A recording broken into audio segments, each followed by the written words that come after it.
Okay, it's episode 6 of Incoming Aggression, and we weren't here last week because LPL just took like a week off. I don't know how they can dare do that. And they played the Deasia Cup, which went up until recently, and that's LAN. Oh yeah, sorry for Western fans here. That's actually like a LAN tournament. That's one of those things where all the teams get together and they play each other over a few days, and you get to play best of fives, and you crown a winner. You know, one of those. It sounds archaic, doesn't it? It sounds like when like tribes in Africa hear about a camera and they're like, oh, what is this? Just capture my soul. I know that's what Western fans are like. They're like, well, it's not a league with like best of 1, 2 of them a week. Like that sounds strange and alien to me. I'm uncomfortable. Where's Kobe and Riv? So anyway, the Deasia Cup started, and the sad thing was, when I realised that there was no LPL, I got bummed out because I was checking the games, I'd been checking the scoreboards, and I realised I wouldn't get to talk about those games with you. Like, it's done, it's 2 weeks ago. But in talking about the upcoming week of LPL, I'm sure we can find a way to hit on some of those topics. So we're going to start off with everyone's favourite team, Energy Pacemaker, because Energy Pacemaker is going to play 3 games this week. This is the big week for Energy Pacemaker to find out if they're actually total shit or if they can miracle up a win somehow. So they're going to play OMG, obviously one of the top teams in the league, WE, who they've got the new lineup, they're off the IEM result, and Starhorn Royal Club, who have only just got an army, and so hey, maybe it's still possible to get some wins there. Now, of the 3, in the past, we could have looked at WE and said, right, okay, WE, it's possible Energy Pacemaker could beat them because WE had beaten only one opponent. Can Energy Pacemaker beat the new WE, Froskurinn? Probably not. I'm kind of on the fence about WE just because since IEM, so many questions have been raised, and I just don't feel like there's enough what's what I'm looking for, like statistics to pull any results from. Like, they haven't played enough games, we haven't seen. They are still showing kind of the same weaknesses that we saw at IEM being exposed, inability to team fight, very weak champion pool. They're very predictable in their draft phase just because they have a weak champion pool, so they need to secure very specific champions. Ari, LeBlanc are always going to be like first contenders for like a first pick. Maokai, big super tanks for Luca, and then, Rek'Sai, Nidalee, Jarvan for Spirit. So I mean, you can always tell what they're going to do, but again, because they're just so high, or they have some high-level players kind of across the board, but that they're still able to outmaneuver people. As far as Energy Pacemaker, I mean, they've been just as hit and miss, but more consistently on the downturn. So I would give the game to World Elite just because they've been slightly ramping up. But we'll see if they get their shit together. Okay, OMG against Energy Pacemaker. Can even OMG lose a game to Energy Pacemaker? Are they going to continue to split sets, or will this be the clean 2-0? The coach has said, like, when the players were interviewed, is that we're making them play things that they're bad at. If that's just an elaborate ruse to kind of compensate. Why would anyone do that? Why would any coach ever attempt to do that? I mean, this is an explanation of, like, why are you guys losing? Yeah. Because Going in particular was actually under a lot of heat. That he wasn't performing very well, and he was getting a lot of hate, and Chinese fans they can turn very quickly, and you don't want to be on the back half of that. Yeah, just Chinese fans, yeah. Yeah, just Chinese fans. Yeah, okay. But, I mean, as an actual strategy to make your team play stuff that they're uncomfortable with, it's effectively sandbagging, so you can kind of hide your results and hide your things for playoffs, which makes sense. I mean, OMG is pretty much locked into their spot. Snake might overturn them, but they're still going to go into the playoffs. Okay, but they're gonna. Okay, here's the thing I don't understand though. It makes sense every now and then to test something out, but at the end of the day, you're also trying to practice the things you do want to do. So, how much is it an issue in that sense? Like, when they say they try new things, do you think that means just in one of the 2 sets, and they still try to at least get the draw, or do they really just try an entire 2 sets of some crazy shit? What's your sense? Typically, they'll try it for one of the games. They want to secure like the victory. OMG, like I said, they've yet to drop a 2-0, so it tends to the credibility of what he's saying, or lends to the credibility of what he's saying, that, we'll maybe lose the first one because we're trying something weird, and then they always come back and they win the second one, or they'll win the second one and then they'll try something weird or win the first one and try something weird the second one. So the fact that they haven't dropped the 2-0 does lend credibility that, hey, they are testing things out, they're sandbagging, they're trying to hide their strategies, and they're experimenting. That, and you also have a rotating bot lane as far as between Xiang and San and Uzi and Cloud. Okay, that also sounds like a nice excuse to cover the fact that you keep losing a game, though. Let me ask you this. Like, it doesn't really make sense that they have the rotating bot lane, bearing in mind the players they have, okay? Like, there's no way Uzi will not be the starting AD carry for this team. So when they have the rotating bot lane, how much of that is like, well, we have 44 games to play, so you know, maybe you don't want to burn someone out, or maybe you want to rest them for some of the time, because you're going to have a lot of time to really test them anyway, you know. How much is it of that, and how much do you think is there even a chance we will ever, in the playoffs, not see UZI in a game? Well, you have to think, historically, OMG played Dada 7 when they had Cloud on a bench and on a world stage and against Fnatic in the group stage. So OMG already has a history of showing that, yeah, we could make these really questionable roster decisions, despite the fact that they have all-stars on the roster. They have had them. So I would actually say the chances are very high that we could see a Xiong and San style bot lane, especially because it's almost like what LGD tried to do with Acorn and Flame as to kind of like mix up their styles. Although they failed on execution, OMG really has that ability with their bot lane changes, because they turn into old OMG where it's very top heavy focus, where it's going Cloud and leveling, and or not Cloud and leveling, Cool and leveling, and they roam around the map, and then they go and they pick up their passive bottom lane. And then like UZI and Cloud, it's much more focused on the bottom side of the map. So they're all stylistic differences, and I can see OMG, especially because their support staff has been changing. You know, they have their new coach. Relying on that to try to offset opponents. We'll see if they do it intelligently, because that's always been my big criticism of OMG, is that as a brand, as an organization, as a team, they seem to make really questionable decisions at very like high points in the league, like taking Dota 7 to Worlds. That was an entirely questionable decision, but I would not be surprised to see San and Xiong start in playoffs. So since this is the only OMG game this week, let's get all the OMG topics on the table now. So here's a question for you. For if there's someone watching this show who thus far hasn't watched much Chinese LoL this split at all this season, and they were to say to you, right, well, UZI from Worlds, I saw him, he looked amazing. How close to UZI Worlds level has UZI LPL Spring been so far? Not close at all. It's a completely different team and a completely different makeup. And it's not that to say that UZI is bad. I know people like have this perception of me that I just really trash on this guy, that I don't like him. The thing with UZI is that he just demands so many resources to do what he does. And I think you like made comments on your video that if you were to think about a team that does one thing exceptionally well, it was Starhorn Royal Club and kind of the UZI team, and peeling for him and offering him all of these resources to do his thing with. And that said, that was also a super rare performance for him. Like even when he's given all those resources during the majority of the season, which you can say, again, it's a very long season, you know, maybe not playing up to their highest level, which is why we have to wait important games like Worlds, like playoffs, higher than the regular season. I mean, he's had games where he's gone off. I mean, there was just that game, 2 weeks ago, where he went off on Callista, and unfortunately OMG just weren't able to pull it out. And the one where he almost cried? He in fact did cried. cry? Right? Okay. I mean, but that happens. It's a completely different dynamic. He's competing with, you know, 3 other super carries on his team. What is it with AD carries, start AD carries, and actually like shedding saltwater residue out of their tear ducts, which I believe other humans call crying? I don't know anything about it. Me and Mad Life don't know fuck all about it, you know. We're just sat back, because that's the thing. All these superstar AD carries, we had Def do it, then we had Reckless do it. Now we've got fucking UZI, who was supposed to be like the barbarian, the beast, the tyrant, you know. Even he's crying. What is with these AD carries? I think it's because they're used to being pampered. They're used to having that support there who does everything. They're used to like, oh, the world's so hard as an AD carry, these tanks, it's so hard to shred them. Meanwhile, the top laner, who his whole life, the top lane, let me tell you about the top laner for Froskurinn. The top laner's whole life is getting ganked. He has to play. He can't just play and go, oh, the jungler could be there, I'll play back. He has to go in anyway. He has to go in knowing he might die to the jungler, knowing that the jungler might dive him under his tower, and he'll have to flash and dance under that turret and not die. That's the world the top laner lives in, where if he doesn't cry when he loses, he's like Flame when he lost to MVP Ozone, okay? He just stands there and he internalizes all of that pain, that suffering, how unfair the world is. He internalizes it, and it becomes like rocket fuel powering him up to the next season. That's what you're supposed to do. You're not supposed to just cry and need a pat on the back and have like emergency staff run out to like put like you just finished a marathon, like put a fucking blanket around you, give you like a cup of fucking Bovril or something like that. Cheer up, son, the next game's coming. Like, what the fuck was that for Froskurinn? But I will say he did go ham in the next game as well, right?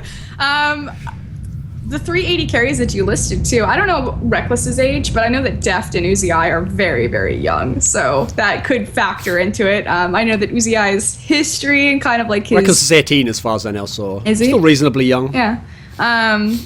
Uzi has, I can't, but his history kind of makes sense for his demeanor and how he would affect. But my favorite part is when they had their sports psychologist like on the stage, and there's a picture of it. She's like cupping his face. Yeah, tender moment.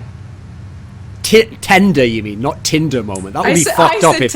If you put a picture of Uzi crying on your Tinder as like profile. This is what I'm into. Like this is my that would be your fetish, actually. Yeah, that would be, because that would accurately display what your view towards Chinese League of Legends is. Like, lol, look at this. And also Insect with a broken leg. There would be those two pictures would represent everything you think about Chinese League of Legends. You'd have to have a picture of Name as well. Like, it's the 50 Shades of Grey meme. You like walk in and it's Insect's broken leg, Uzi Crying, and like Name just like happy waving money. That's your playroom. Your LPL playroom. Okay. So that's the one other question I have about OMG is, so then how would you evaluate this season Uzi against the other great AD carries? So obviously Death stands above at the moment, but we have Imp. He has some good games this season. We have Crystal over there on Snake, the star carry of Snake, I believe I like to call him. Where does Uzi fit in the mix here? I would say that Uzi is performing around Imp's level, but underneath Imp. I think Imp has had more game-changing performances and a more consistent performance, because LGD, one of their strongest pillars is their bottom lane, and I don't think that can be said true of OMG. Okay. Well, I mean, in Snake, their strongest traditional carry is Crystal, and he's been having some real game-winning performances for Froskurinn, so where would he be in relation to that? You know how I feel about Crystal. It's starting to show in Snake. What makes me so angry about Snake too is, as like you said, as an analyst looking at this, is just so obvious how to take them down, and teams have started to figure out, especially in their draft phase, taking away Xerath from Baka, things like that. When Crystal does get his resources, he's not able to carry anymore.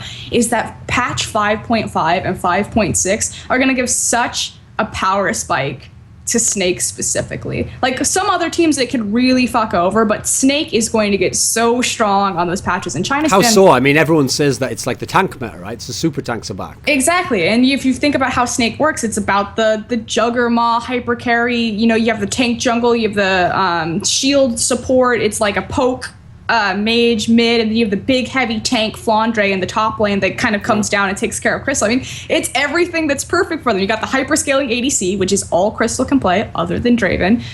You just flank him with two massive tanks. You just like smash each other. It's all about team fighting. It's all about shred. Less emphasis on rotations and things like that. It's like when Lucian got his big power spike last season, when they reworked him, and then suddenly Starhorn Royal Cup just started shooting up the standings, because Uzi was like 23-3 on that champion, and he wasn't disabled for his rework where he was an LCS. That's always the one that I like to point out, because shit like that happens. Like, patches can make or break teams. World Elite didn't make playoffs last year because the patch fucked them over when it transitioned from a 2v1 lane swap to a 2v2 bot lane, where that's going to empower someone like Uzi who's going to excel in the 2v2. And Snake's about to land on their throne. So when you say that, though, like, if we look at all the great performances Crystal has had this season, you made that famous comment that I've referenced many times, because I like just poetry in words for Froskurinn. So the way you said that, the thing with Crystal is he needs someone to hold his dick to be able to do anything okay. Yeah. So if that's true, if that's accurate, well, looking at all the great performances he has, let's get some dick holders in for Uzi, let's get him in for Imp, let's get him in for Doublelift, let's get him in for Piglet, let's get some people to hold their dicks, and then they'll have amazing performances, right? Aren't you talking about just protecting the AD carry? It's only to some extent. So let's take Starhorn Royal Cup, because they're like they're the easiest one to look at, and this is Starhorn Royal Cup when Uzi was on the team. Again, super one-dimensional in what they were doing. It's not just protecting the AD carry. It's the fact that someone knows that their job is to, like Insect, his job was, he was the initiator. Like, pretty much no one else. He knew that all I have to do is I just have to initiate this fight, which you can say, okay, it's a champion, that's what the jungler's supposed to do. But it was Insect every single time, no matter what the champion was, or the compositions would be structured so that this was always Insect's job.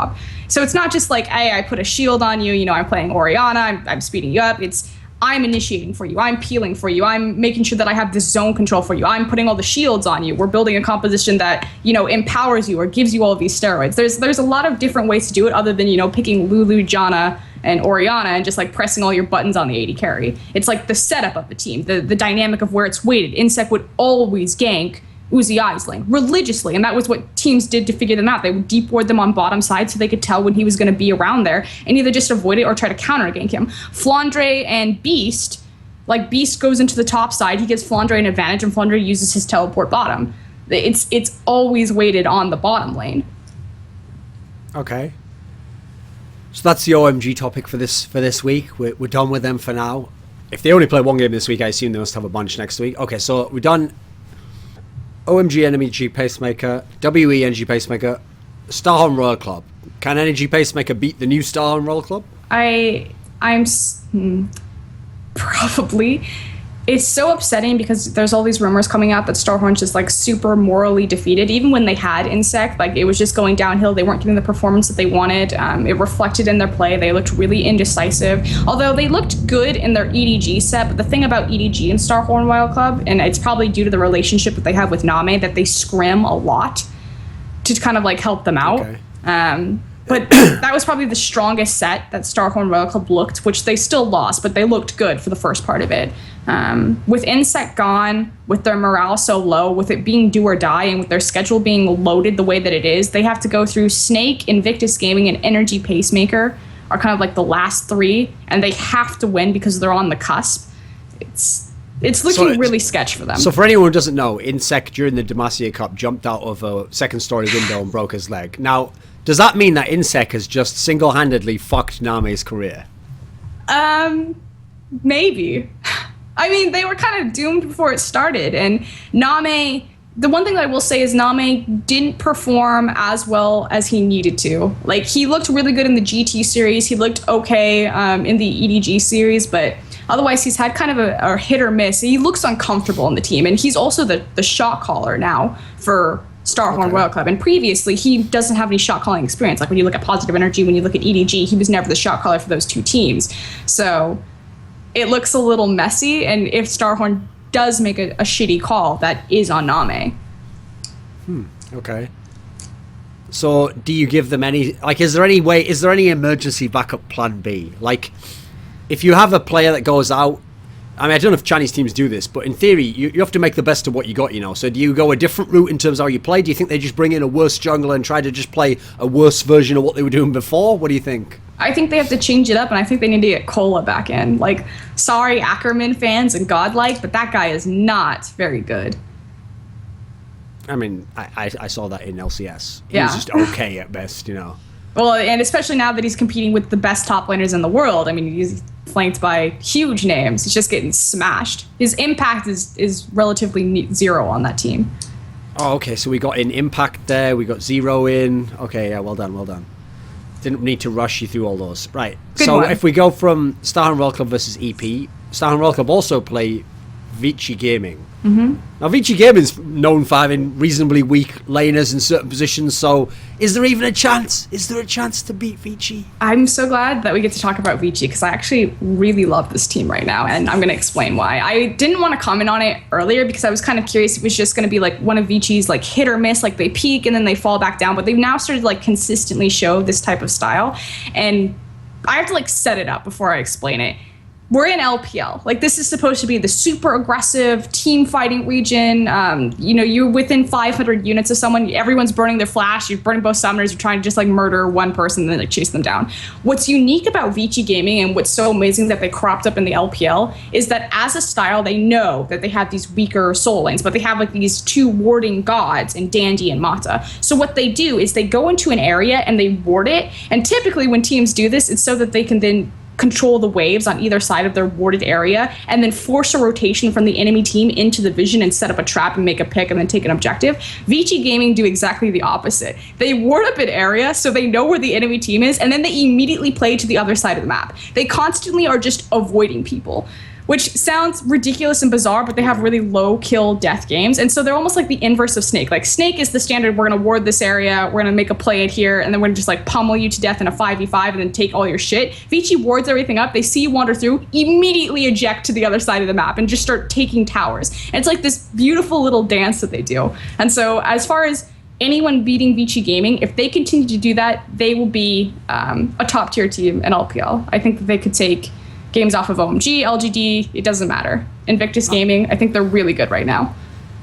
I mean, as counterintuitive as it sounds, that does actually play to a historical strength of Dandy's, which is that the thing people always used to say about Dandy as a counter jungler, counter ganker rather, was that most junglers want to get a ward down so they know where the enemy jungler is, right? So then they can know when he's going to gank. The idea with Dandy was he didn't even have to put down the ward. He would just have this insane sense for where the enemy jungler was.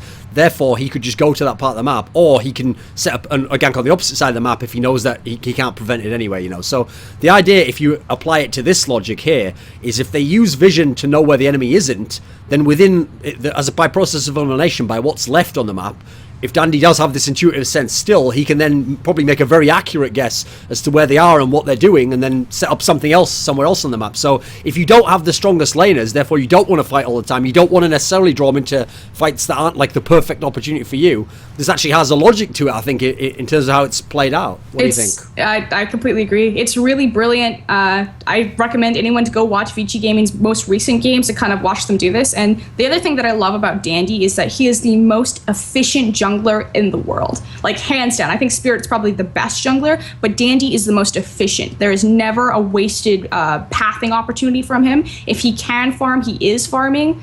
His ganks are like, there's never a moment where Dandy's like waiting in a bush for like 30 seconds, just waiting for like the perfect opportunity. He just is, it's always just like a beautiful flow. Like, oh, I'm farming here, I'm ulting Rek'Sai ulting across the map, I'm gonna farm this camp, and now I'm going down into a gank at perfect timing for Blood. Okay. So VG. Oh, so we're assuming VG wins that based on your emphatic praise for VG. So they're going to beat Star World Cup. Okay, so VG also plays LGD. Now it sounded, just from what you mentioned earlier, as though over the last few episodes you've been cooling off on LGD a bit, right? You're not as into them anymore. I know what you mean, actually. Like for me, kind of the flame's gone out to that team. Like I don't really give a fuck what goes anymore. I'm mainly more about watching Flame stream. Actually, that's my main source of income. But anyway, so VG versus LGD in terms of the standings, that's a good rivalry. You know, that's a good matchup there. Who's actually going to win that? I think Vici will. I think the problem with... Okay, so you've hopped off the LGD bandwagon. Why is that?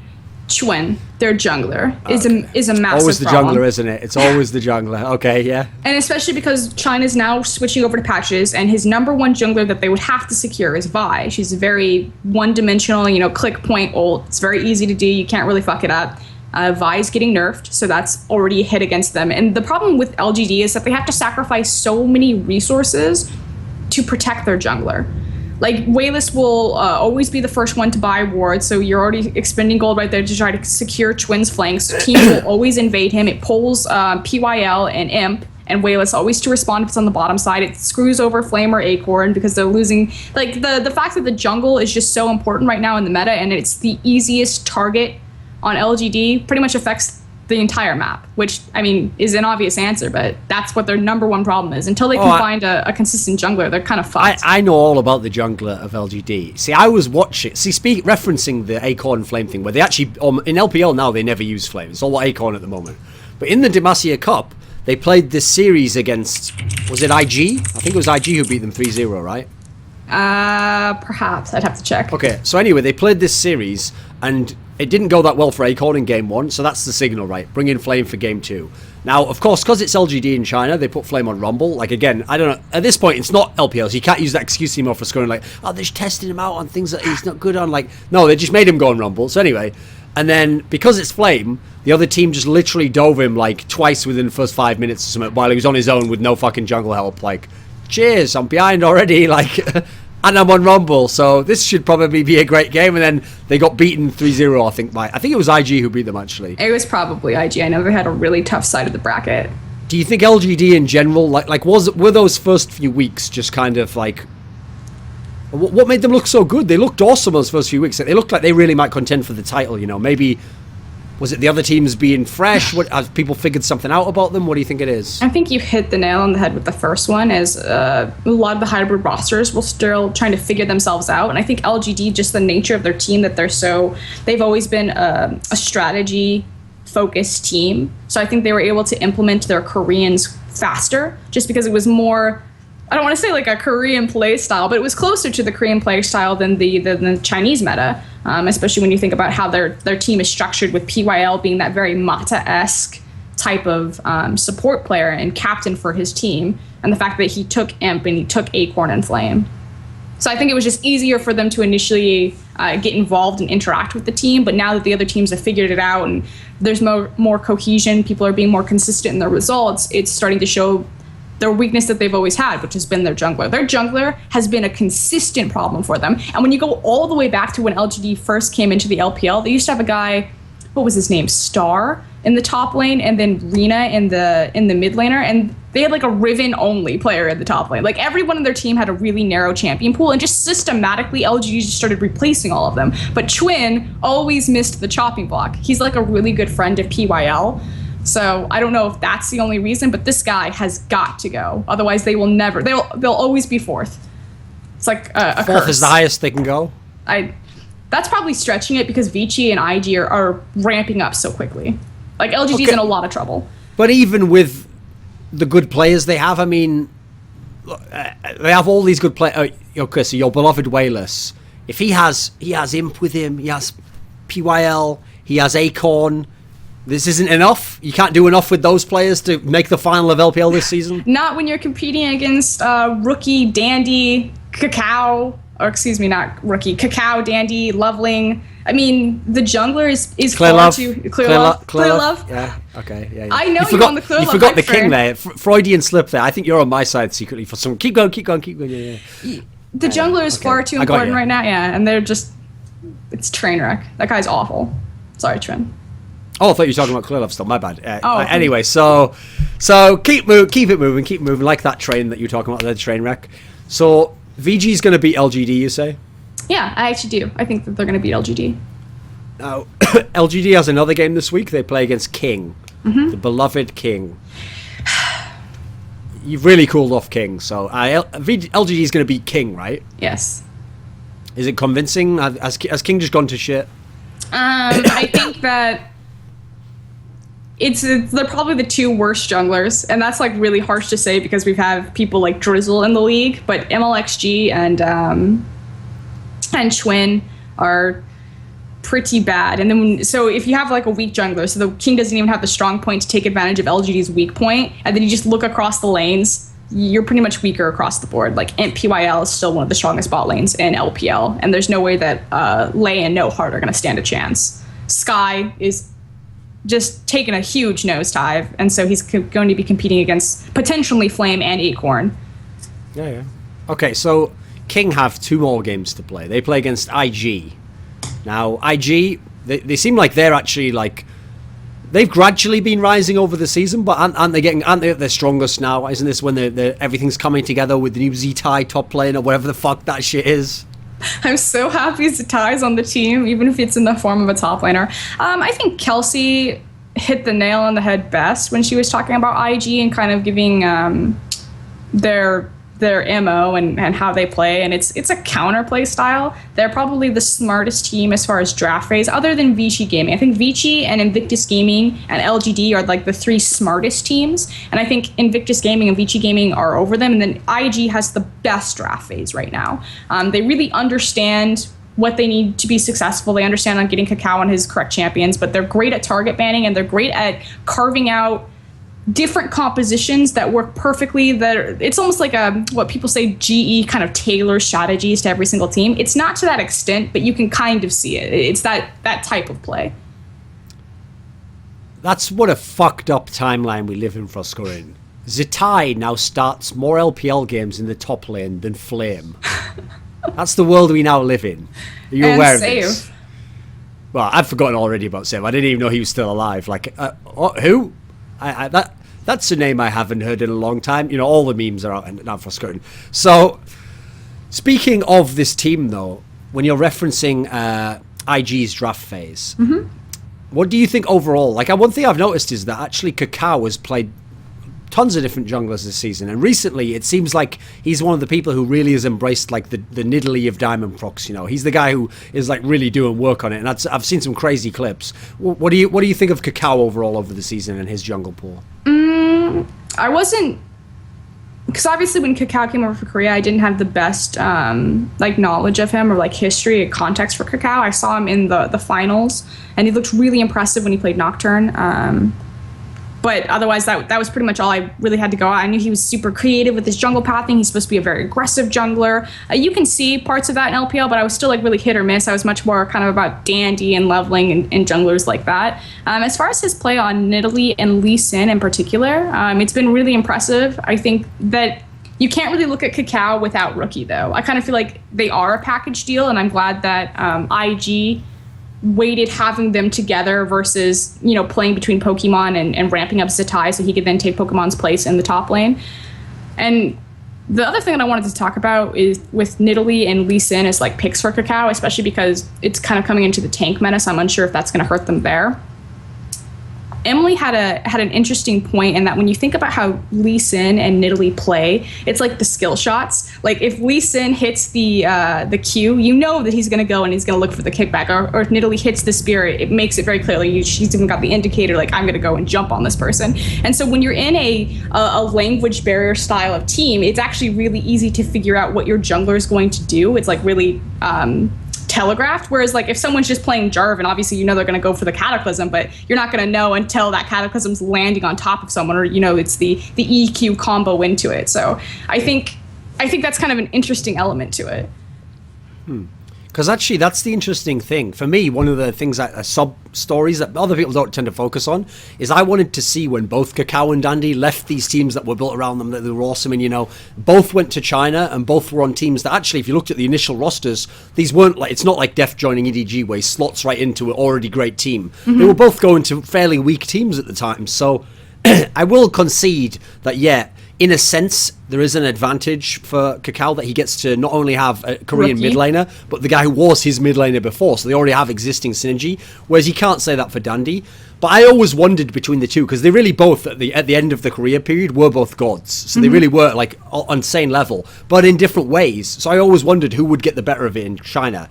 And I understand why, as VG's gotten better, people could still say they think it's Dandy. But I actually think of the two, I think Kakao's probably been the better individually in China. Especially because part of what made Dandy a god was that, yes, he was incredibly strong himself. Like, he could go for kills and he could carry also. But in general, his style was more like, well, I have an awesome team as well. So I'm just going to set everything up for my team. And then we're unbeatable, because I can't be like counter jungle and beat in that sense. And I can set everything up for my teams. Whereas Kakao was always the carry style. Like, I'm going to jump in, I'll make the play, and I get the kill, and I farm, that sort of jungler. So I think it's even suited him more. How would you weigh up how the two have done? Is there one you'd give the edge to so far? I'm really glad you brought up that narrative because it's actually really interesting. I would say Dandy just because I prefer his style more, but I see the arguments for Kakao just because of everything that he does for the team. The thing about IG is if you're talking about who the true carries of it, it's, again, you can't break up that it's Rookie and Kakao. Whereas, like, when you look at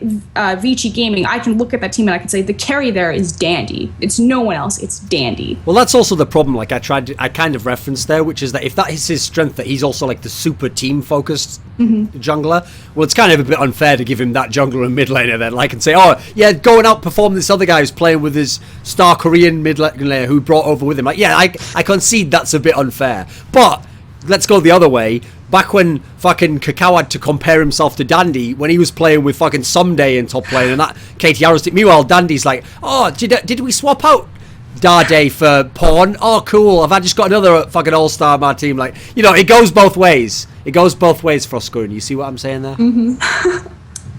He had Looper, though. Someday versus Looper.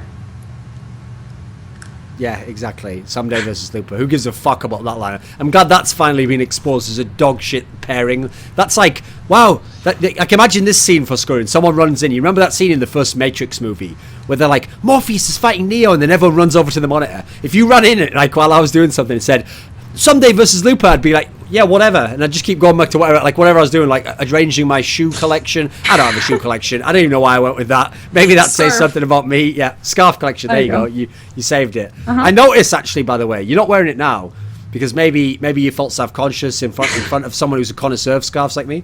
But I noticed sometimes when you do China Talk, you sometimes wear that coat with the fur lining on it, like, and that scarf set up. Sometimes you do that. Why do you do that? You trying to get some of the magic, some of that mojo that I've got going. To spread it around. We have we don't control our heat in this apartment building, and so sometimes it's just on. And I already explained to you where I live. The weather is just so bizarre. So I get times like that where my apartment is either unbearably hot or unbearably cold because I have to counteract the fact that the heat's constantly blowing on by opening a window, and it's like snowing outside. So trying to find like a happy medium there. See, I thought initially you were going to say, well, we don't control our feelings. Sometimes, we have to like dress a certain way to make us feel, get into a certain state of mind, to do a talk show. So that would be an interesting answer as well.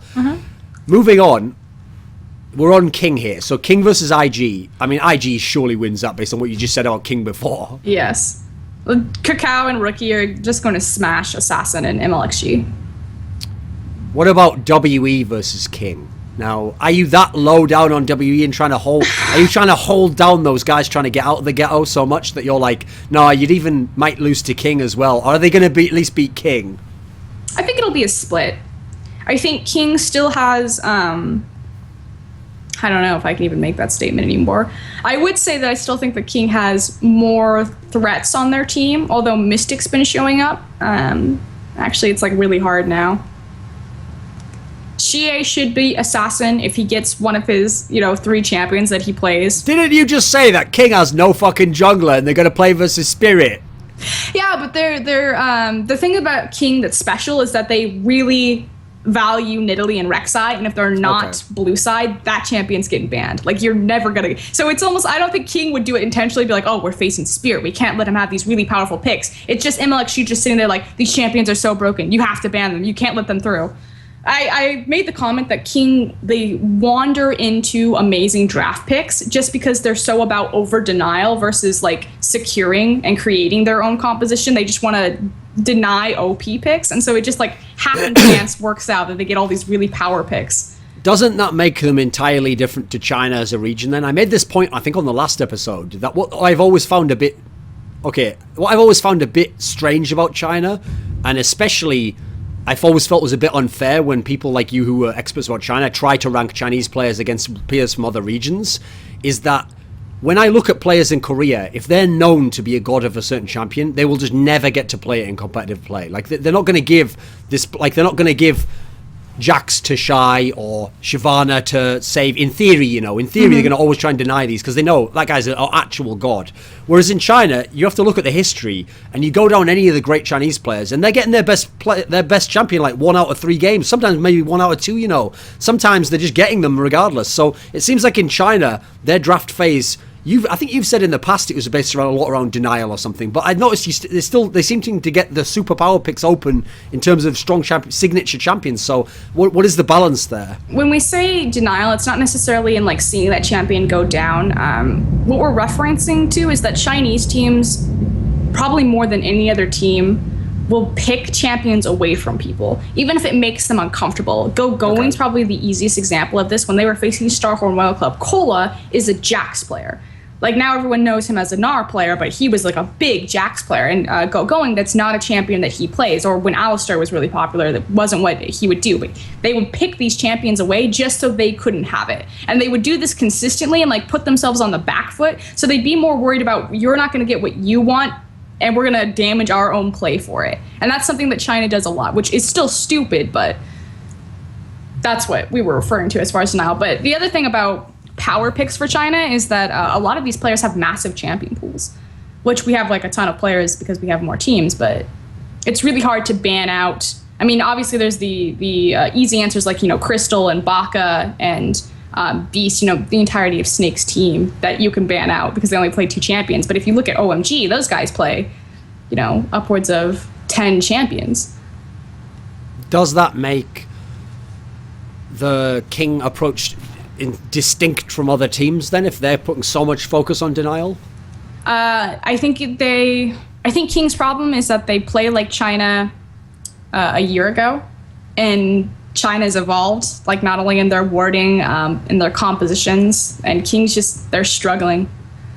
They lost. I will always go back to this. Their coach in the off season, when King looked amazing, is now has left them, and they have like a completely different support structure. So it shows in the results. It shows in what they're doing.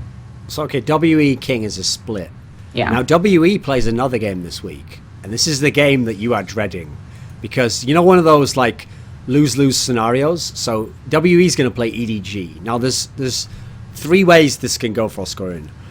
One way is that WE has an amazing magical upset and they beat EDG, in which case A, the dream is dead, B, TSM are the best team in the world, and C, you all have to look really confused and make up lots of excuses on the next China talk. So that's number 1, okay.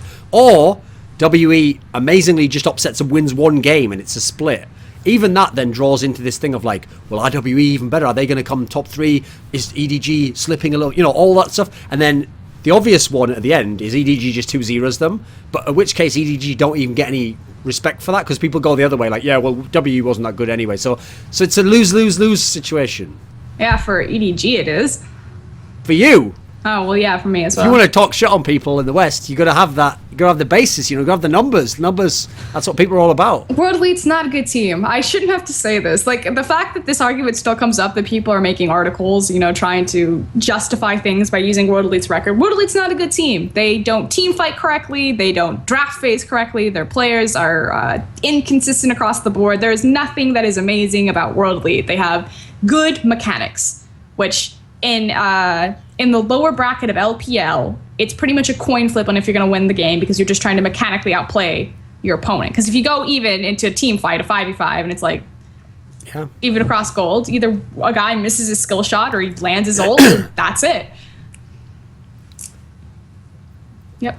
So Spirit gets Nidalee, and like somehow Ari gets through, and she what's his name? Shie, he's got that. Even in a dream scenario, they can't win a game in this series. No. Clearlove is playing the best he's ever played for the most consistent amount of time. Well, I mean, as someone who's like the 14th best player of all time, if he's playing the best now, then man alive, that must be quite something for Froskurinn. He looks really good. You joke, yes, but Clearlove looks amazing right now, and EDG has always performed to the ceiling that Clearlove sets. He sets the pace. He always has the highest kill participation on that team, even before their Korean members. He's the dictator, the shot caller, the flow. Everything about EDG's pacing is set by Clearlove, and they here's are the thing. The most dominant team.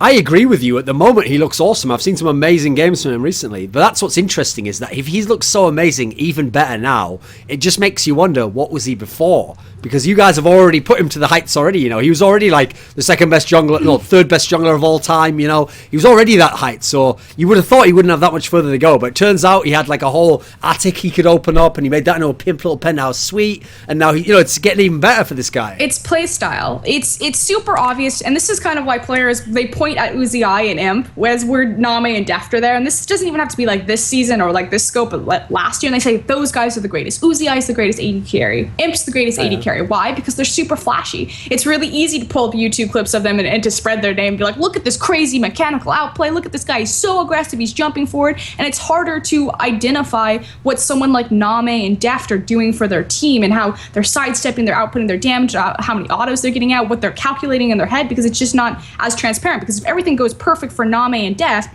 you shouldn't see anything on your screen. It should just be like a clean ace. Clearlove is kind of like the Name and the Deft of the jungle. He's a pressure-based jungler. When you look at Kakao, obviously he's setting the pace. He's making those crazy ganks. He's got the crazy packing. He goes in and he'll do the 3v2 with him and Rookie, or like a 1v3. He'll get the kill and then he'll like slide it. Like, man, that guy's amazing. And not to take anything away from Kakao, he is amazing. But if you watch how Clearlove paths, anytime EDG are creating a pressure point, Clearlove is always shadowing underneath them. Like, there's never a moment where Clearlove is out of position to a reactionary play on his team. And Clearlove's a very reactionary jungler. He's always on the counter gank. When EDG gets ganked, it's suddenly you've got like 4 people coming out the bush, and Clearlove's leading that. So yeah, it doesn't look so impressive, like, because he's not setting up these ganks, but he's always where he needs to be. Always. There's never going to be a time where it's like, oh, Clearlove, oh, he's not there for the counter gank. He's always there. It's also interesting, though, that if we're talking about play, remember a category that I defined, especially in my top 20 list, was how many other top 20 players did you play with? So, you know, Clearlove's just had, like, he's Messiah, always had the best Wei AD carry in the world. Name, Yes.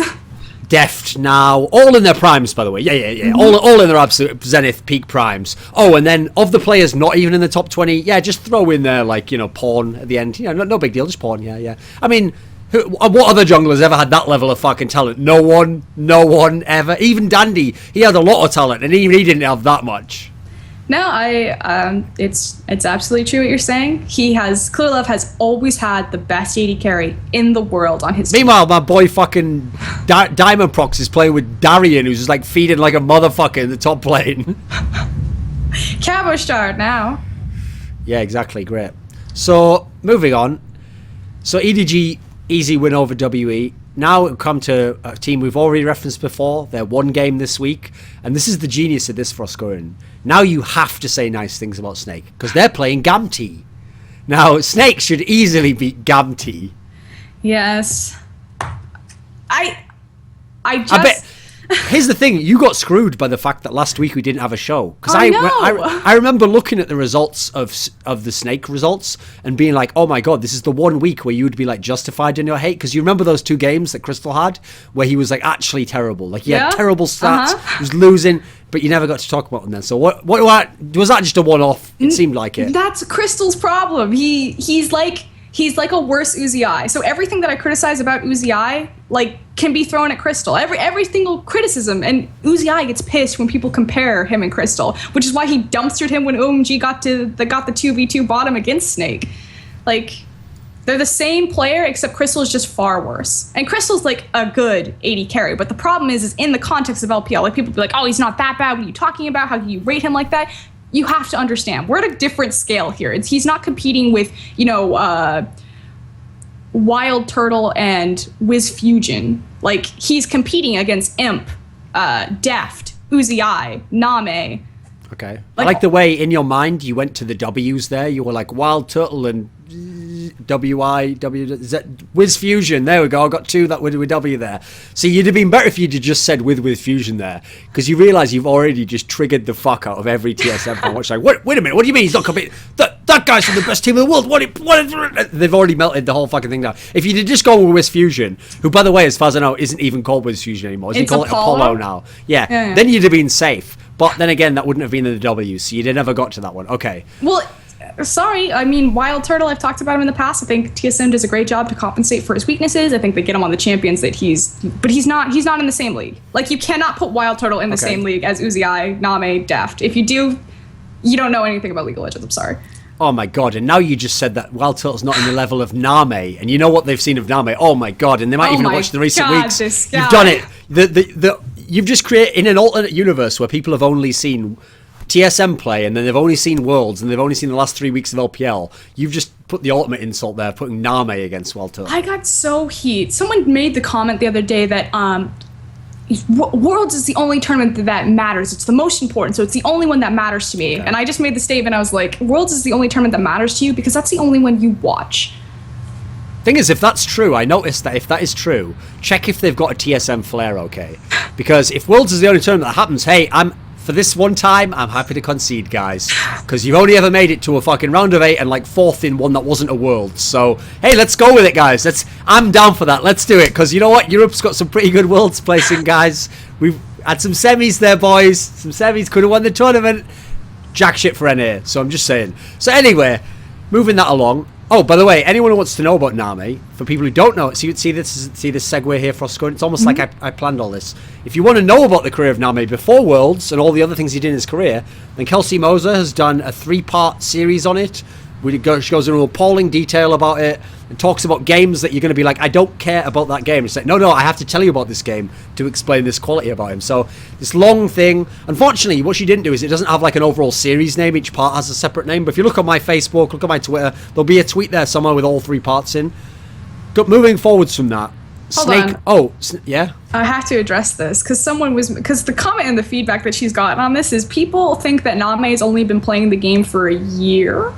Okay. Was actually like a lot of feedback. Please, I know everyone read Fion's Faker article that's like 10,000 words. It's a great article, does like the narrative of Faker. If you guys like analytics, like I feel like Fion and Kelsey, like one's the analytic writer. Fion, he doesn't really do analytical writing. His narrative writing is fantastic. His style is more it's like the poetry of writing. Yeah, like the prose and everything. The way he describes the person and what their challenges were and what they were like in reference to other people. It's more descriptive, but in kind of like an adjective manner, that's what he's going with. But Whereas just, Kelsey's like, they won because of this reason in the game, and they were here. And then if you look at the way the jungler came, like it's all like that sort of thing, you know. in a VOD 3 years ago at 38-19 in the game, you can see. Just give it a chance. It's a long article. If you guys are actually really curious about Name, and you want to understand why Chinese people who watch the Chinese games rate him so highly, why Monte Cristo rated him so highly. I like the way you always refer to yourself as Chinese people. I always have to wait for the context to go, oh, she's not actually talking about real Chinese people, you know, people born in China or Chinese people. Yeah. You're like, Chinese people, such as myself, like, what? Oh, you mean people who watch LPL? Okay, yeah, okay. So why they rate him so highly? That's what you'll be able to see if you read this article. I agree. Mm-hmm. Oh, I actually got it wrong. There was another game Snake plays this week. So now I'm really going to test your hatred and your obvious bias, vitriol, and bile for Snake. 3? Because they play Masters 3, which I've noticed you've been like warming up to. Yet you're still shitting on Dade, yet you're warming up to him. Now it feels like you want to say that Masters 3 can win this. Their new jungler is really good. You're biased as fuck. How can you say Masters 3 is going to beat Snake? Come on, look at the season. They're not going to beat Snake. The patch is shifting. Like I said, Snake's about to get just straight steroids injected into them. If they lose on the new patch, I would be shocked. Like, everything is going their way.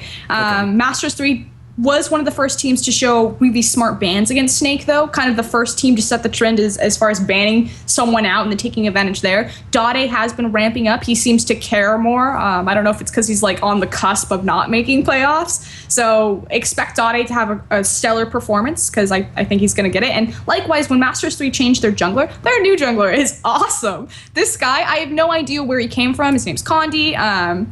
It's so great because he's just like really good and super aggressive, and he feeds Dade all these kills, but every time the camera pans over to him, he's got like a wild turtle expression on his face. He's just like really happy. Okay.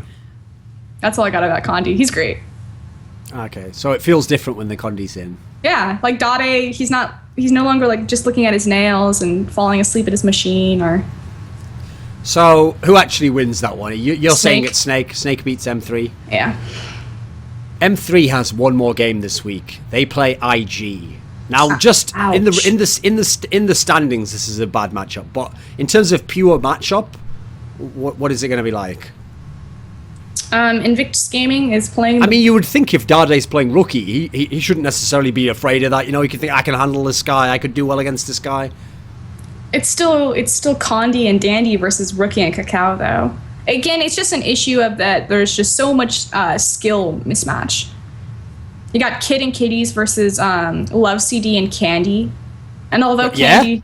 You're the one who was going fucking crazy about Love CD, like, oh, he's so good. No, it's Candy, I think, is you going ham on. Like, he's so fucking good. He's amazing. The best Callista in LPL. And I'll make that statement because this guy is insane at this champion. But that's it. He only plays Callista and he plays like Corki.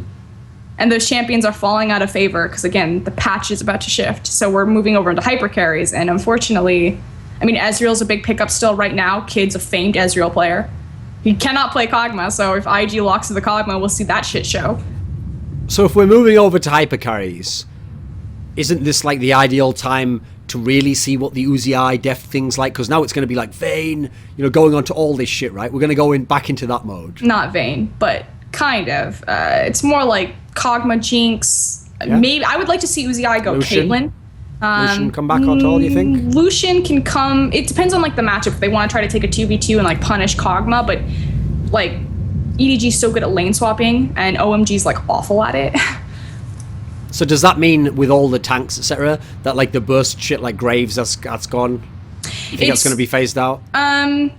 There's an option for it, but it's a very risky option. So the problem that I have is anytime you're taking a mid-game power spike like Lucian or Graves, Lucian can go a little bit more late game depending on kind of what itemization you go with him. If you want to go like the Eye Edge, Ghostblade type of build, is that you have like a really narrow window of opportunity to win the game and to like snowball it ahead. And especially in a meta where it's like very team fight oriented. I mean, snowballs can happen, but very few teams are good at identifying sieging towers. So if you think about it this way, if the easiest way to speed up the game is to snowball your global gold by taking as many towers as possible, because now Dragon doesn't give global gold, so it's just about taking the towers to speed up your mid-game power spike and then just force a 5v5 on your mid-game power spike and just demolish someone, take like an in-hit, take a Baron, and then end the game.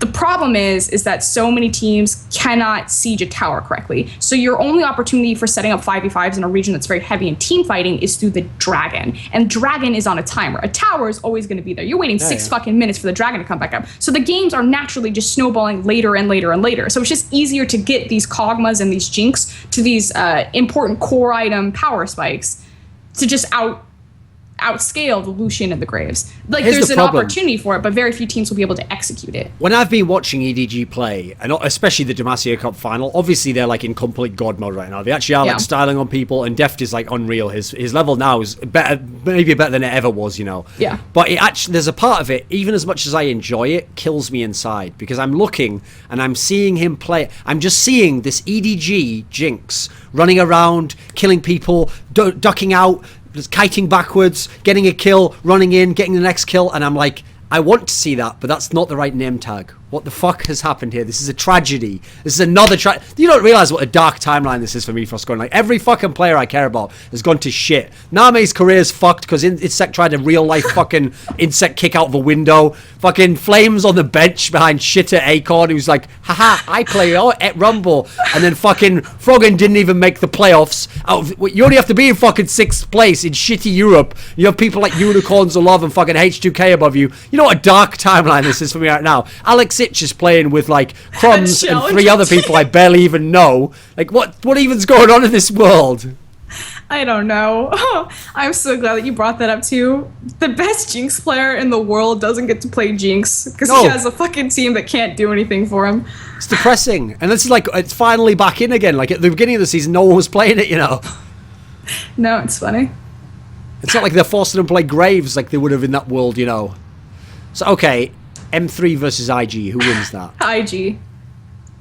IG is a counter strategy team, so M3, what's something that's really smart about M3 has always been their draft phase. IG is probably the team with the best draft phase, so that kind of shuts that down. They're stronger across the board pretty much in every single lane, maybe except for like the mid matchup, depending on how that goes, but again, it's like the 2v2 bottom. No, it's the 2v2 mid. It's rookie Cacao versus Dade and Condi. And there's already a language barrier right there. Condi's a brand new jungler. He looks really impressive, but he's brand new to the team. They're still building up synergy, and you're not going to beat the KT Arrows. So I've got a question for you then. When we switch to this next patch, so you've already referenced like it'll help out Snake, etc. When you mentioned about the hyper carries coming in for AD carry, you have to pick an AD carry who they'll have the most dramatic drop-off coming out of the world of what we had before. Who's the one who's going to fall the most because of the patch change? I think, and this is going to be like weird, and people are going to be like, what? He plays hyper carries? I think it's going to be Imp. Imp has found a ton of success on Graves, which makes sense because the strongest part of LGD is going to be their 2v2 bot lane, but they hardly ever get the 2v2 because they're so busy like worrying about Trin and trying to play like lane swaps to protect his jungle and to secure that. And so they've been relying on Graves' power spike and just like Graves' initial burst damage to kind of compensate for that as far as when they get into the mid-game power spike. I just don't think that LGD, their weakness has always been in the early game. And if they're picking up a hyper carry, obviously you sacrifice your early game power for your late game power. And I think that's just going to fuck LGD. And I don't think it's necessarily going to be like Imp's inability to play the champion, but LGD's inability to support Imp on that champion. Just because right now they're too busy supporting their limping jungler that they can't afford to kind of stretch themselves off to, we have to take care of this hyper carry and babysit it, as well as take care of our jungler. See, if someone really wanted to just take that clip there, they could just edit it so that you're just saying, fuck LGD, and they just send that clip to all the Chinese fans, and they'll be like, oh my god, she is so PM! And then even the Chinese fans will hate you. The Chinese fans like me because I am BM. Well, that's the thing, okay? In the West, we've rehabilitated your image, partly through this show, through getting you a new hairstyle. You know, we've revamped your whole image. I feel like in Asia, you probably don't need revamping because you've already got that, like, exotic, you know, well, from Italy, pizza. You've already got that quality going for you, I believe, Froskurinn. They enjoy that over in Asia, I've found. Yeah, probably. I don't know if I should be mad that the hair worked. So here's the spoiler alert. I changed my hair to try to change my image. It worked. It worked. Yeah. And I don't know if I should be really pissed careful off what you about wish that for. or just be like, yeah. See, what you did was you didn't realize this, but unconsciously you identified, right? The problem here is like I'm coming off with a lot of male qualities, okay, like trying to be analytic, trying to have like very brash opinions. So I just trying to peek. You know, not being very polite, you know, like these are all like male qualities. These are like the strong male. But the problem is in a woman that can be like a turn off for them. They get threatened by that. They don't like it.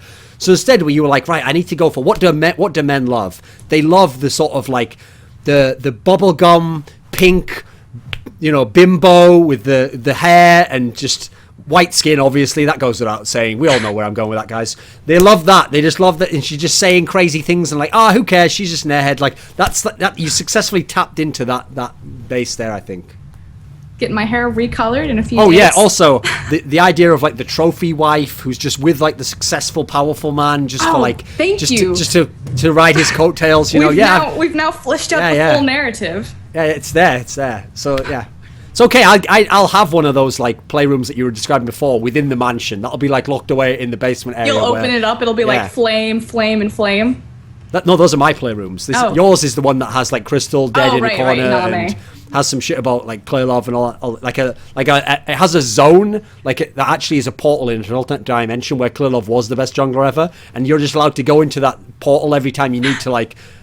recharge your batteries of craziness or whatever allows you to think that, you know. So to channel that dark energy from Cthulhu that allows you to think Clay Love's this god of jungling. So yeah, Monte Cristo is going to be at a MSI. That's just going to be my assumption. I got my tickets, so I'm going to be there. And I don't know if he's going to be like on the analyst desk, caster desk, or whatever. But if he's in the audience, I am going to be sitting next to him. And as EDG take the trophy for MSI, I'm just going to lean over and just be like, Clay Love's the best jungler in the world. Wait a minute, did you just say EDG's going to win MSI? Did I stutter?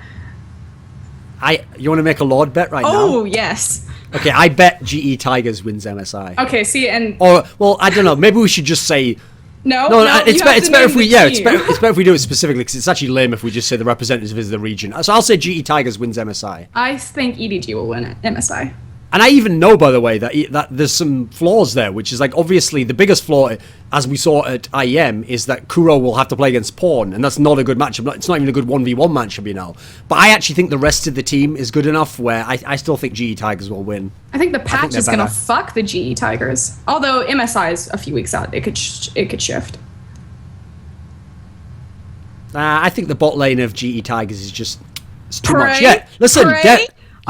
Prey's fucking amazing. Go watch LCK, my love. At IEM, when they were talking about, what did Doa say? He was like on a cast and Prey made a mistake or just wasn't performing very well in the game, which happens. People have bad tournaments. But he made the comment like, this is more of the Prey of a year ago. This isn't the new Prey, the Prey that we've been seeing in LCK, the one that, something like that. And I was like, you mean the Prey a year ago who was competing against, people like Amp and Daft and all these amazing 80 carries that then suddenly left the scene. So yeah, I mean, obviously it's really easy for Prey to look amazing.